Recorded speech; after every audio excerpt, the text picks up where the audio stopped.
चंद्रयान-3 की सफलता के कुछ दिन बाद भारत ने शनिवार को अपने पहले सूर्य मिशन आदित्य L1 को प्रक्षेपित किया।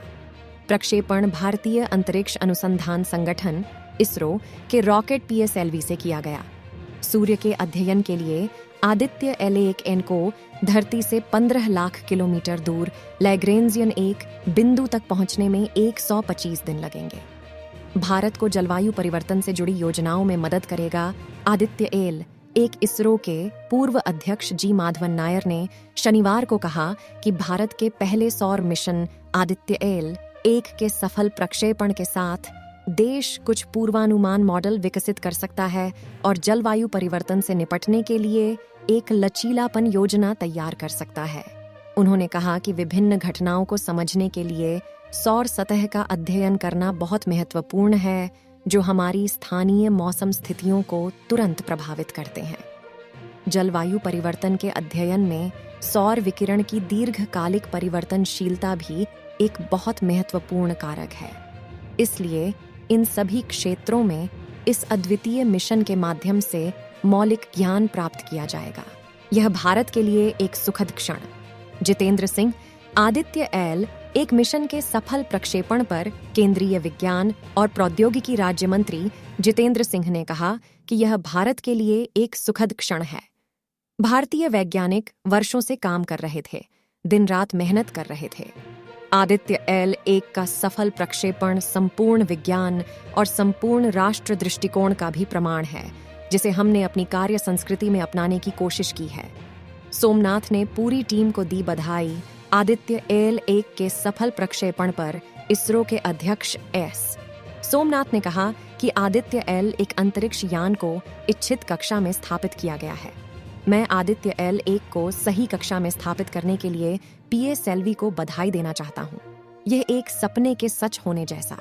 निगार शाजी, आदित्य L1 के सफल प्रक्षेपण पर आदित्य L1 की परियोजना निदेशक निगार शाजी ने कहा कि यह एक सपने के सच होने जैसा है। मुझे बेहद खुशी है कि आदित्य L1 को PSLV द्वारा इंजेक्ट किया गया है। आदित्य L1 ने अपनी 125 दिनों की लंबी यात्रा शुरू कर दी है। एक बार जब आदित्य L1 का मिशन हो जाएगा तो यह देश और वैश्विक वैज्ञानिक बिरादरी के लिए एक बड़ी कामयाबी। मैं इस मिशन को संभव बनाने में उनके समर्थन और मार्गदर्शन के लिए पूरी टीम को धन्यवाद देना चाहती हूँ। कांग्रेस ने ऐतिहासिक पृष्ठभूमि का जिक्र किया। इस बीच कांग्रेस ने भी आदित्य L1 मिशन को देश के लिए शानदार उपलब्धि करार दिया और इसकी ऐतिहासिक पृष्ठभूमि का जिक्र करते हुए कहा कि परियोजना को साल 2009 में भारतीय अंतरिक्ष अनुसंधान संगठन इसरो की मंजूरी मिली थी। कांग्रेस अध्यक्ष मल्लिकार्जुन खड़गे समेत कई नेताओं ने सफल लॉन्चिंग के लिए वैज्ञानिकों को बधाई दी। पीएम मोदी ने बधाई। प्रधानमंत्री नरेंद्र मोदी ने कहा कि चंद्रयान-3 की सफलता के बाद भारत ने अपनी अंतरिक्ष यात्रा जारी रखी है। हमारे वैज्ञानिकों और इंजीनियरों को बधाई। इसरो को भी भारत के पहले सौर मिशन आदित्य L1 के सफल प्रक्षेपण के लिए बधाई। संपूर्ण मानवता के कल्याण के लिए ब्रह्मांड की बेहतर समझ विकसित करने के लिए हमारे अथक वैज्ञानिक प्रयास जारी रहेंगे। प्रक्षेपण सफलतापूर्वक संपन्न हुआ। पहली अर्थबाउंड फायरिंग 3 सितंबर को PSLV C-57 द्वारा आदित्य L1 का प्रक्षेपण सफलतापूर्वक संपन्न हुआ। यान ने उपग्रह को ठीक उसकी इच्छित कक्षा में स्थापित कर दिया है। भारत की पहली सौर वेधशाला ने सूर्य पृथ्वी लिए एक बिंदु के गंतव्य के लिए अपनी यात्रा शुरू कर दी है। इसरो का कहना है कि आदित्य L1 ने बिजली पैदा करना शुरू कर दिया है। सौर पैनल तैनात हैं। पहली अर्थबाउंड फायरिंग 3 सितंबर को लगभग 11:45 बजे निर्धारित है।